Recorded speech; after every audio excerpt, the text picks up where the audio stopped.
የተከበራችሁ ተመልካቾቻችን በድጋሚ ለመላው የእስልምና እምነት ተከታዮች እንኳን ለመውሊድ በዓል በሰላም አደረሳችሁ እንላለን። ከኢትዮጵያ ብሮድካስቲንግ ኮርፖሬሽን ልዩ የመውሊድ በዓል ዝግጅታችን አሁንም ቀጥሏል። አሁን ደግሞ በሌላኛው የባሌ ዞን የቱሪስት መዳረሻ ስፍራ ጋር እንገኛለን። አው ከመነሻችንን ከአዲስ አበባ አድርገን የተለያዩ ስፍራዎችን እየጎበኘን መንገድ ላይ የገጠመውን ለእናንተ ለተመልካቾቻችን ያሳየን ቆይታ ማድረጋችን ይታወቃል። አሁን ደግሞ ልክ እንደምትመለከቱት ከጀርባችን ድሬ ሼህ ሁሴንን መስጊድ አድርገን እነሆ ለማስጎበኛችሁ ተዘጋጅተናል። ወደ ውስጥ ገብተን እንግዲህ ልክ ሌሎቹን እንደጎበኘነው ሁሉ ካስጎበኛችን ጋር ምን አለ ምን አዲስ ነገር አለ ምን ይመስላል ኪነ ህንጻው እያለን ቆይታ ልናደርግ ነው እዚህ ቦታ ላይ ተገኝተናል። በባሌ ዞን የቱሪስት መዳረሻ ስፍራ ከሆኑ መተካከል የድሬ ሼህ ሁሴን መስጊድ አንዱ ነው። በዚህ ስፍራ በርካታ ጎብኚዎች በየአመቱ እየመጡ ይህን አካባቢ ይጎበኙታል። እኛም ዛሬ በዚህ ስፍራ ተገኝተናል። ከሩቅ ስንመለከተው እጅግ አስደማሚ ውበት ነበር ስንቃኝ የነበረው።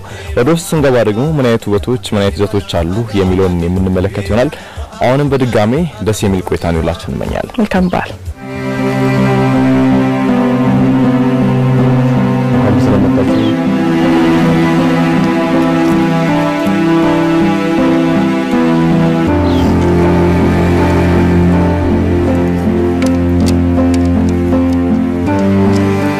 እንኳን በሰላም መጣችሁ።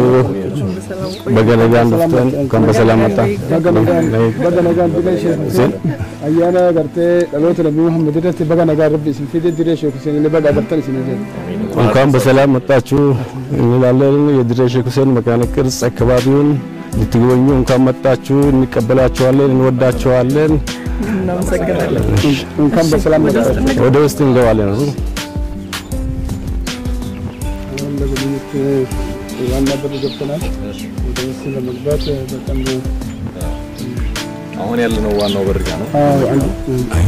አሁን ትልቁ በር ላይ ነው ያለው። ይሄ ግቢ እንዳለው 12 በር አለው።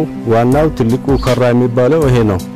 ይሄ ከራ ወደ ውስጥ እንገባለን። ወደ ሁለተኛ በር አለ። እዛ ውስጥ ገብተን ትልቁ መካነ ቅርጻቸውን እንጎበኛለን ማለት ነው።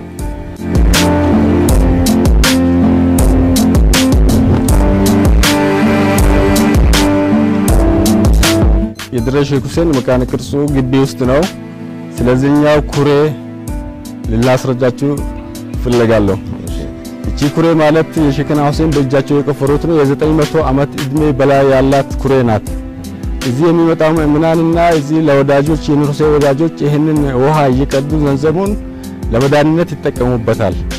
ይሄ ታሪኩ ሌላ ታሪክ ያለው ይሄ ኩሬ በአፍሪካ ቀንድ ውሃ ማውቀርን የተጀመረበት ጊዜ በኑር ሁሴን ዘመን ማለት ነው። ይሄ ኩሬ ብዙ ታምር ያለው ነው። ይሄን የጠጣ ለብዙ መድኃኒት ለብዙ በሽተኛ እዚህ ድኖ ያገኘነው ብዙ አለ። እድሜውም በጣም ረጅም ነው። ወርታች ምን ያህል ሜትር ነው ርቀቱ? ወርታች ከ3-4 ሜትር በላይ ነው። ወርታች ጥልቀቱ 4 ሜትር በላይ ነው። እንደዚህ አረንጓዴ ሊሆን ይቻለበት የራሱ የሆነ ምክንያት አለው። ሐረግ ምናምን ነው የሚባለው። ይሄ ከስር ነው ውሃው ያለው። ይሄ የውሃ ሐረግ ይባላል። አሁን ይጠቀምበታል። ልብስ አያጥቡበትም፣ ዕቃ አያጥቡበትም። ለመዳንነት ለሰውነት ብቻ ነው እንጂ ለሌላ አይጠቀሙበትም። አጠቃላይ ስፋቱ ስንት ነው? እንደዚህ የሚታወቅ ነገር አለ ተለክቶ? ወርታች 4 ሜትር ነው። ጎኑስ እንደዚህ ስንት በስንት ይሆናል? ለእርግጠኛም ባይሆን አሁን ይሄ እንደምታየው ነው። ያው ሰፊ ነው፣ በጣም ሰፊ ነው። ሼክና ሁሴን ይሄን የቆፈሩበት የራሱ የሆነ ምክንያት አለው። ምንድነው ምክንያታቸው? ለምንድነው የቆፈሩት? በመጀመሪያ ጊዜ ኑርና ሁሴን በህይወታቸው እስካለ ድረስ እዚህ አካባቢ ይኖሩ ነበሩ። ሲኖሩት እዚህ ውዱ ሲያደርጉ ለሰላት ሲታጠቡ ማለት ዋፎች ከዛፎች እየመጡ እሳቸውን ውዱ ያደርጉበትን ውሃ ይጠጣሉ። እዛ ላይ እንትን ይሆናሉ። እነሱን ለመጠቀም እዚህ አካባቢ አልተለመደም። ኦሮሞዎች እዚህ የሚኖሩት በወንዝ ነው ውሃ ላይ የሚጠቀሙት። እነሱ አሁን በውሃ ማውቀር ለኩሬ ለሐሮልኩ ነው የምትባለው ለነሱ ሲባል ነው ለዋፎች ሲባል ነው የተጀመረው። በእጃቸው ነው የጀመሩት። ዋፎቹ መጠማታቸውን አይተው ነው ማለት ነው። መጠማታቸውን አይተው እንዲጠቀሙ አድርገውና ከዛው ልምድ ሆነ እዚህ አካባቢ ያለው አሁን የባሌ ህዝብ ብዙ ኩሬዎችን ከዚህ እየተማረ በየቦታው እየቆፈረ ለብዙ ሰዎች ለብዙ ሀገር ትምህርት ሆኖ ህዝቡ ተጠቀመበት እሳቸው ስራ ላይ ማለት ነው። መልካም ይሄ እንግዲህ ወደ መስጊዱ መግቢያ ላይ የምናገኘው ስፍራ ነው። ወደ ውስጥ ስንገባ ደግሞ ሌሎች ጉዳዮችን እናያለን። ሌላ ብዙ አለ 3-4 ቁባዎች አሉ። የኑር ሁሴን ዋናው መካነ ቅርጻቸው መቃብራቸው አለ። የልጃቸው መሐመድ ተማም አለ። ወደዛ ገብተን ጎብኝተን ከዛ እንወጣለን ማለት ነው። ይሄ ቦታ አሁን የተሰራው እንደ ግንብ ነው። ድንጋዩ በኖራ ነው የተሰራው። ሌላ እንትን ፌሮ ምናምን የለውም። የተሰራበት ምክንያት ይሄ ለመካነ ቅርጹ እዚህ ሰው እየቆመ ቁርአን ይቀራል። ሰው ብዙ በሽታ አገር ላይ ሲከሰት ዝናብ ሲጣጣ እዚህ የቆሙ የአካባቢው ሰዎች ቁርአን እየቀሩ ለሀገር ይለምናሉ። ያ የተለመነው ዱዓ በሙሉ ሙስተጃባ ይሆናል። ሙስተጃባ ማለት ያገኛሉ ማለት ነው። በርሜሎች ስለሌሉ እነዚህ ነውራዎችን መቀበያ እንደ በርሜል የሚሰራበት ቦታ ነው። እዚህ ላይ ይቦካና ከዛ በኋላ ይቀባል። አሁን ግን በርሜሉ ስለመጣ የተለያየ ቴክኖሎጂ ተስፋፍቶ ቃምናን ስለሞላ በበርሜሉ በመናምን እናደርጋለን ማለት ነው። የሚሰራው ማን ነው የሚቀባው የሚለው ከዚህ አካባቢ ያለው ህዝብ ከዚህ 1 ኪሎ ሜትር 2 ኪሎ ሜትር ላይ የሚገኘው አይናገኝ የሚባለው ቦታ ላይ ድንጋዩ ይመጣል። ድንጋዩና ሌላ ደግሞ ደገላ አካባቢ ያለው ድዶቲ በኦሮምኛ ድዶቲ የሚባል ዛፍ አለ። ያንን ዛፍ ያመጡና እዚህ ጉድጓድ አለ። ያ ጉድጓድ ውስጥ ይከመርን ከታች እንጨቱን ከላይ ድንጋዩን ይከመርን ከሞላን በኋላ እናቀጣጥለዋለን። ስናቀጣጥለው ያ ነጩ ድንጋዩ ከና እንጨቱ አመድ ጋራ ነጭ ነውራ ይሆናል። ያንን የአካባቢው ህዝብ መጥቶ ደግሞ ያንን ከዛ ያወጣን ያቦካን እዚህ ሁሉም እዚህ ነዋሪ የሆነው በሶስት ቦታ ይካፈላል። ሼክ መሐመድ፣ ሼክ አባብ፣ ሳኪና ናጂና ይባላል። የሶስት አረግ ዘር ማለት ነው። እነሱ ይመጡና ሁሉም አንድነት ምንም ሳይረዳቸው መንግስት ሳይረዳቸው በራሳቸው እንትን ይመጡ ለ10 ቀን ለ20 ቀን እንን ይቀባሉ። ይሄኛው ትልቁ የኑር ሁሴን መካነ ቅርጻቸው ነው። መቃብራቸው ይሄ ከተሰራ ብዙ አመት እድሜ ያለው 370 አመት ገደማ ነው ከተሰራ ማለት ነው። እንደዚህ የምታየው ያው ነውራ የገባበት ፌሮና ሲሚንቶ ምንም የለውም። ዘመናዊ የሆነ ነገር አንድም የለውም ማለት ነው። በሰው ሰራ በተፈጥሮ ብቻ ነው የተሰራ። ምንም የተቀየረ ነገር ለማድረስም የተሞከረበት ነገር የለም። በቃ እንደተሰራው በአመቱ እኛ እዚህ ያለነው ከትውልድ እየመጣ ያለው ይሄንን ነውራ መቀባት ነው እንጂ ሌላ የሚሰራበት ቦታ የለም። ይሄ የኑር ሁሴን ዋና ቁባ ነው። ቁባ ይባላል ወይም ገሞ ይባላል በኦሮምኛ። መስጊድ ውስጥ ስላት የሚሰገድ ነው። ልዩነት አለ። ይሄ ቁባ ነው። ቁባ ወይም የእሳቸው መካነ መቃብር ትልቅ እዚህ ነው። ስለዚህ ይሄ መቃብር እዚህ ተሰራ። ይሄ አጥር 12 በሮች አሉ። ዙሪያ አጥር አለ። ትልቁ ዋና በር የኑር ሁሴን ዋና በር ይሄ ነው። ሎቆ አካቢራ ከራ ሼክ ሁሴን የሚባል ባጂ ደራረበሱ ይባላል። ስሙ እንደዚህ በኦሮምኛ ይጠራል።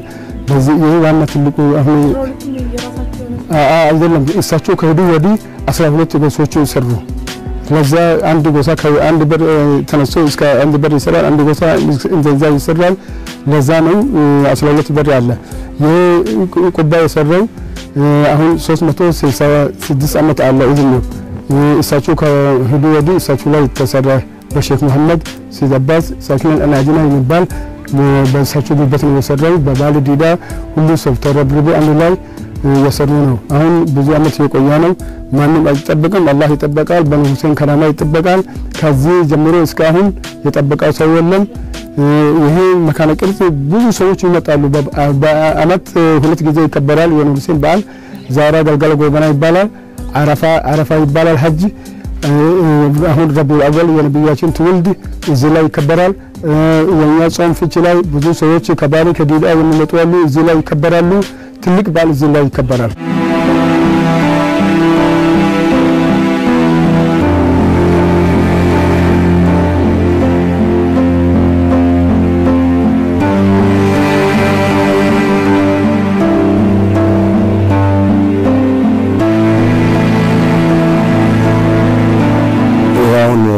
እዚህ የሚመጡት ምናኖች በየአመቱ በየወሩ የሚመጡት ይሄንን ይወስዳሉ። ይሄ አፈር ነው። አሁን ውጪ ሲሆን አፈር ነው። እዚህ ውስጥ የሚባለው ጀዋራ ነው። ሰው ይሄንን ወስዶ በውሃ ጨምሮ ይጠጣል ይቀባል ይፈወሳል በዚህ ማለት ነው የታመመው ሁሉ ማንኛውም ይሄንን ወስዳሉ ይሄ መድኃኒት ነው ምክንያቱም ነብዩ ሁሴን እዚህ ጸሎት ሲያደርጉ ብዙ አመት ጸሎት ሲያደርጉ ነበሩ ሰው እንደሚከተላቸው አውቆ ያ አላህ ብሎ አላህን ለምነው ለምን ነው እዚህ የመጣ ሰውን ይሄንን የመሬቱን አፈር የማያልቅ ነው አንድ ነገር የማያልቅ ነገር ብሎ ያልቃል ማለት ነው አፈሩ የማያልቅ ሲሆን እዚህ ቦታ የገባውን አፈር ለታመመው ያሽርልኝ አላህ ብሎ ስለለመኑ ህዝቡ ይሄ የሚወስደው ይሄና የቅድም ያሳያቸው የኩሬ ውሃ ብቻ ነው ወስዶ ከዚህ የሚገባ ማለት ነው ስንወጣ አሁን በጀርባ ነው እንደዚህ የምንወጣው የጀርባ ቀጥታ ይወጣ በጀርባ ሲወጣ ለምንድን ነው ትልቅ ሰው ጋር መጥቶ ወጅሮ ከወጡ በኋላ ያ ነው ያሰን ጀርባ አትስጡም ሁላችሁ በፊታችሁ ፍለፊት እንሁን ጀርባ አትስጡም ያለ ሰው ይሄንን የለመነ በጀርባ እንደዚህ ይወጣል እንጂ እንደዚህ ያለ እንደዚህ ያለ ወደ ኋላ ይወጣል ጀርባ አትስጡም ለማለት ነው ዱዓ የሚፈልግ ሰው ነው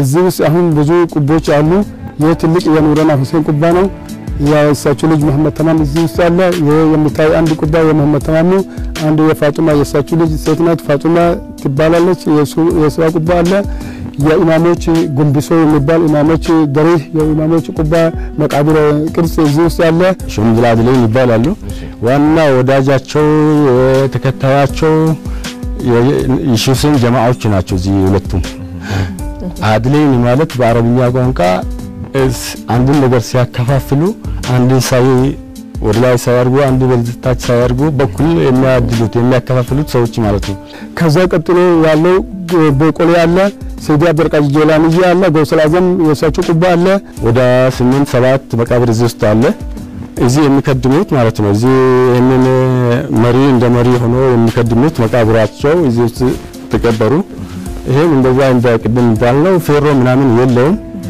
እንደዚህ የተሰራው በአካባቢው ኢንጂነር ነው በዛን ጊዜ የነበረው እንጂ ሌላ ኢንጂነር ከሌላ ቦታ መጥቶ የተሰራ አይደለም እንደዚህ ሁሉ ጀሚዑል አውሊያ ሸሙደል መስከነቲ ይባል ቁባ አለ የነፍሱን አባት እዚህ አለ የነፍሳቸው እናት እዚህ ውስጥ አለ ብዙ አውሊያዎች ብዙ ጀማ እዚህ ቁባ ብዙ ይገኛል እዚህ ውስጥ ያው መታሰቢያ አብዱልቃድር ጀላኒ ድኳኑ የተተከለበት ቦታ ላይ ነው የተሰራው ይሄኛው እንደ ጡት ያለው የተሰራበት ምክንያት አሁን ኖራ ሲቀባ ያው እንደ መሰላል ተጠቅሞበት መውጫጫ ነው የተደረገበት ሁሉም አለ እዛው ትልቁ እዚህ ጋር ነው ባሉ የሚከበረው ባሉ እዛ ሜዳ ላይ ነው በመጀመሪያ ትልቁ ብር በላይ ያለው ሰፊ መሬት ላይ ነው የሚከበረው ቦታ ላይ ምን ያህል ሰዎች ይመጣሉ ከ200,000 ብር ሰው በላይ ይመጣል በአመት ሁለት ጊዜ ይከበራል በዓል ትልቁ ዋና በዓል የዛራ ገልገል ጎበና ይባላል እሳቸው የተወለዱበት ቀን ያረፉበት ቀን አላህ እሳቸው የሞሉበት ቀን ነው ዛራ ገልገል ጎበና የእሳቸው ትውልድ ነው ብዙ ሰው ይመጣል ሙስሊም ክርስቲያን ፈረንጅ ሁሉ ሰው ይመጣል ሴት ወንድ አይባልም በቁጥር አይታወቅም ብዛት በበቁሉ በመኪና ብዙ ሰው ይገባል ገልገል ጎበና ይባላል በአመት አንድ ጊዜ ሁለተኛ አረፋ ሐጂ ወደ ሳዑዲ የሚሄዱት ሙስሊሞች ይወላሉ እዚህ ሙስሊም ብቻ አይመጣም ክርስቲያን ፈረንጅ ሴት ትንሽ ለሁሉ ሁሉ ሸከና ሁሴን ለሁሉ ሰው ሁሉ ሰው እዚህ ይመጣል በአመት ሁለት ጊዜ ይከበራል በዓል እኛው አሁን በጀርባችን የሚታየው ዒድ የሚሰገድበት ቦታ ነው ምናምን ሲመጣ በአረፋ ጊዜ እዚህ ላይ ይሰገዳል ይሄኛ ወደ ቅልባ ነው ያለው እንደ መስጊድ ነው ሜዳ ላይ የሚተከለው ማለት ይሄኛ አሁን ከ2000 ወደዚህ ሰው በዛና ቦታው አልበቃ ስላለ ወደ አውሮፕላን ማረፊያ ቦታ ወጣ ነው በጥሩ ሁኔታ ይከበራል ሁሉ ሰው ይመጣል እዚህ ነዋሪዎች ዱዓ ያደርጋሉ እንግዳ መጣ ዱዓ ይቀበላል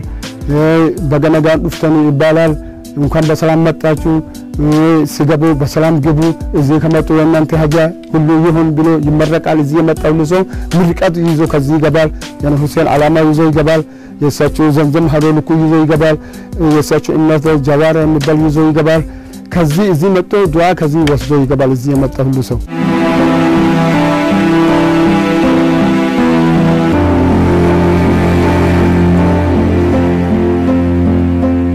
አሁን እናንተ እኛ የነብያችን ትውልድ በዓል ምክንያት አድርጋችሁ እዚህ መጣችሁ ከኢትዮጵያ ላይ እዚህ መምጣችሁ እዚህ መገኘታችሁ በጣም ደስ ይለኛል። አሁን በሰላም መጣችሁ በሰላም ግቡ። አዲስ በዓል ለእኛም ለኢትዮጵያ ሕዝብ ለንጉሴ ወዳጆች ይሁን ብዬ በጣም አመሰግናለሁ። መጣችሁ ስለጎበኛችሁ የጎበኛችሁትንም ቦታ እንደተደሰታችሁ ነው የሚታየኝ። ይሄ በመምጣታችሁ በጣም እኛም ደስ ብለናል። እናንተም እንኳን ደስ አለ። ለመውሊድ በዓል የእስልምና ሃይማኖት ተከታዮችና የኢትዮጵያ ነዋሪዎች የኢትዮጵያ ሕዝብ በሙሉ እንኳን አደረሳችሁ እላለሁ። ተመልካቾቻችን እንግዲህ በየቤታችሁ ሆናችሁ የመውሊድን በዓል እያከበራችሁ ቤት ያፈራውን በዓል ነውና እየቀማመሳችሁ እንደሆነ ተስፋ እናደርጋለን።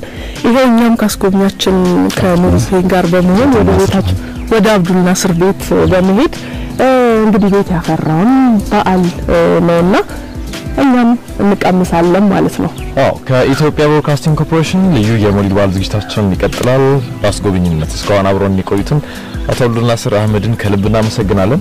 እንግዲህ ቤታቸው ስንሄድ እዚህ አካባቢ የመውሊድ በዓል እንዴት እንደሚከበር ጭምር እንቃኛለን።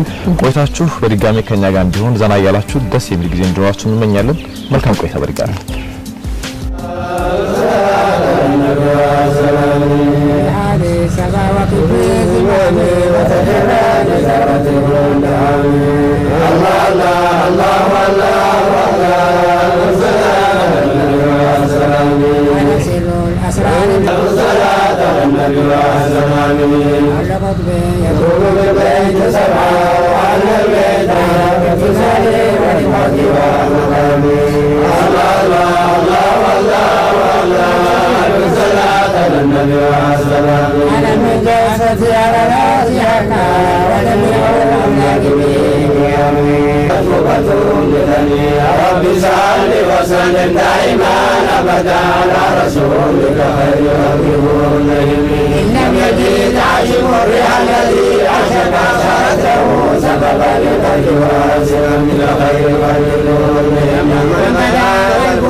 Look.